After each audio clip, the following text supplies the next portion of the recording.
اوید این بازیافت باستانشناسان در موضع شهرستان هولبوک ما در گزارش قبلی خبر داده بودیم.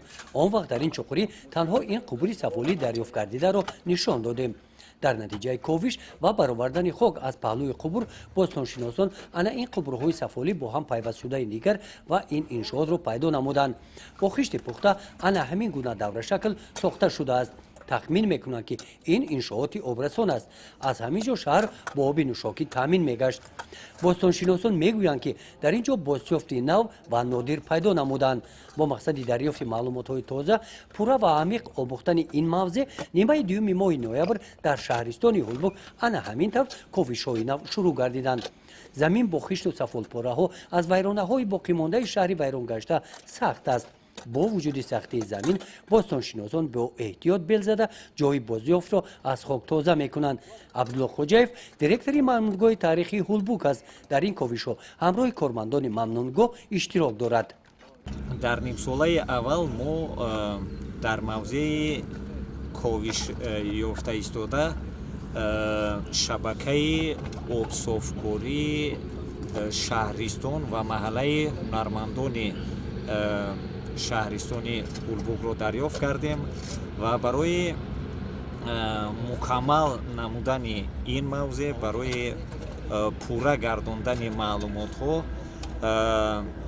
تصمیم گرفتیم که در فرجام سال این موضوع تا به آخر تحقیق کرده شود و فکر میکنم که کوشش های همگرایی برای تقویت کسبیت کارمندان ممنونگاه برای تکمیل تخصصی کارمندان این به منفعت کار بوده.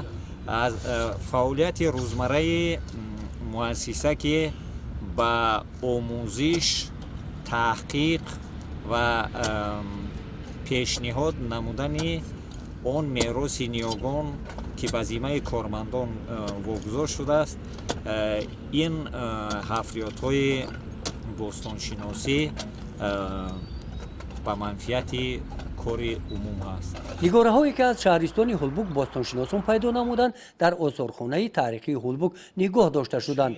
ظرف خردی سفالی، رنگدان، مصنوعات های آرایشی، سرپوش ظرف با صنعت بلند از برنجی ساخته شده گواهی از آن می‌دهد که در شهرستان هولبوک صنعت کلاهی، شیشه‌سازی و آهنگری رشد کرده است. از شفت شهرستان هولبوک دریای سرخاب می‌گذرد. دورتر از آن در مسافه 6 کیلومتر حوض تاریخی قینر واقع است. سیستم آبیاری تا کجا می‌رسد؟ کوشش‌ها مدت 2 هفته ادامه یافته باستانشناسان سمت قبورها را معین می‌نمایند. گزارش خوجا نظریف، خدای نظر ظهورف از ناحیه واسه برای برنامه اطلاعاتی نوید.